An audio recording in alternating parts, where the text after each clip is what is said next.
Okay. I want some nasty. Are we having fun yet? Our boy Banchero says he would like to play for the Spurs. Now, how do I feel about that?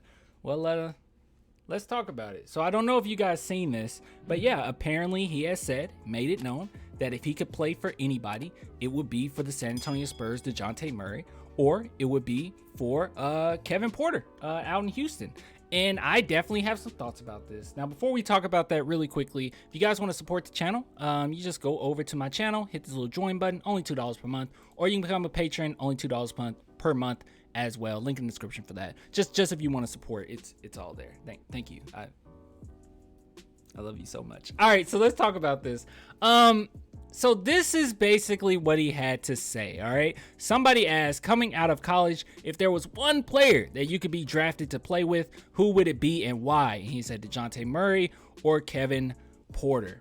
Now, I read this and I said, that's pretty interesting. But it was very apparent what this was about. I don't necessarily, like, I talked about this a lot, okay? And I still believe this, that DeJounte Murray's best asset right now is he's going to be able to recruit, okay? He's very likable. He talks amongst so many people around the league, and I just noticed something. Why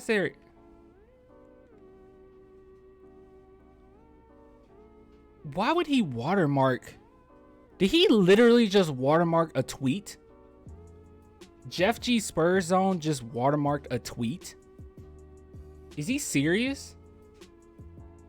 That's annoying. That's kind of annoying. Hey, can I say something? All right, this is gonna be like a mini rant. All right, this has nothing to do with the video. Okay, I remember, because I promise this is a lot. Okay, I'm not fronting right now. I just now realized this. Now this guy, Jeff G Spurs Zone, I remember that I posted something that had nothing to do with him. It was an interview that he didn't even like put up. Okay, it was literally a player's interview, and then he like striked the video. He striked it on like Instagram. Like he reported it, and it got it taken down, and like Instagram was saying that they were threatening to delete my page. It was a lot of BS, bro. So this guy's, I don't know, man. I don't like that. That's whack. That's wiggity whack. All right, anyways, I'm sorry, just side note, bro. That's cringe. Anyways, okay. So yeah, he want to play for DeJounte Murray or Kevin Porter. Now I said this, DeJounte Murray is really great at recruiting people. I think he will be great because he's so likable, because so many people like him. But period, okay? But this is one of those where I don't think people need to look too deep. I think people look way too deep in this. So actually what this is really about is just that they're both from Seattle. Like DeJounte Murray knows Banchero, Kevin Porter as well, from Seattle. So it was more just a Seattle thing, okay? So it's just that these are his boys. It wasn't necessarily like something where he wants to play for Pop or he wants to play for Swear. I don't know. It's a really quick response, but really some people I think looked a little too into that. Yeah, just a little bit. Now let's talk about this as well, because this is something that I didn't know, and this is pretty cool. So Banchero on Seattle Legends reaching out to him during his run in the NCAA tournament. So apparently Spencer Hawes was here last night. DeJounte Murray called him after the game. So this goes back to what I'm saying. DeJounte Murray is really huge on communicating. Like, he is so big on it. And while I do have some, gripes with him here and there as far as like things that he tweet out, which I will not pull punches on that, but I will say this: the dude is really good at making friends, and I'm gonna keep saying that. I'm gonna keep praising him for that, because that's one thing that not every player can do.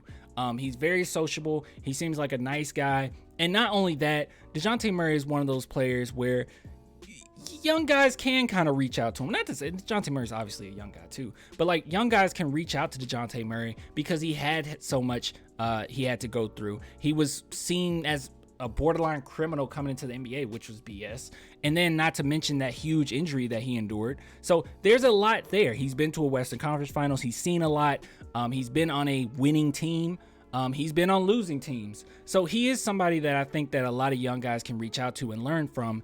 Not necessarily DeJounte Murray being a superstar or anything like that.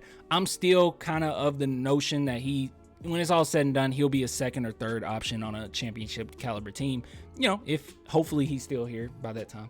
But yeah, I think that's where he kind of sits, but he could definitely like just be a helping ear, if you will. And I think that sometime down the line, especially when he's like a genuine vet, because some people call him a vet now. It's like kind of, but like when he's a legit vet, I think that he could go to like any team and he will benefit those teams. So I just want to say that this is good. This is good, but keep in mind that this probably won't happen. And that goes to this. So as you guys know, because some people don't know this, and I'll just break it down really quickly. So we have basically a 50% shot of getting the 9th, okay?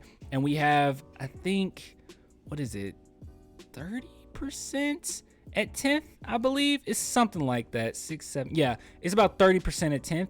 And then we have a 20% chance at 1 through 4. Now, some people are saying, well, can we land 8, 7, 6, 5? No, we cannot land in these spots. Now, we could trade up to these spots, 5 through 8, but we can't land 5 through 8. It's either going to be 10, or basically, I think 11 is like 3%, but it's either going to be 10, 9, or 1 through 4. So hopefully we get past this 10th spot, but then even then, it's an 80% shot that we land at 9. Now, if we don't land at 9, so on draft day, when you're ready for this, just after 9, just say, oh my goodness, we didn't land 9. We're going to get a top 4 pick. That's just definite because we can't land 5 through 8.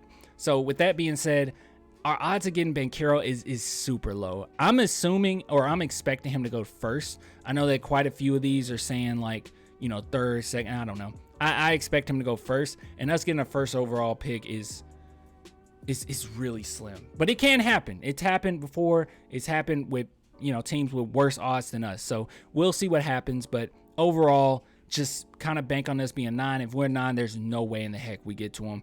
And at that point, we would have to trade everything to go up. And I don't even know if these teams, especially if you're a top 3, I don't know if you would really take anything at that point. You can have whoever you want. Like, why would you take anything? So we'll see what happens.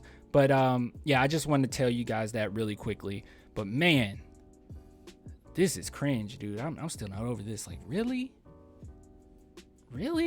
I don't know. I'll get with you guys later. Until next time. Deuces.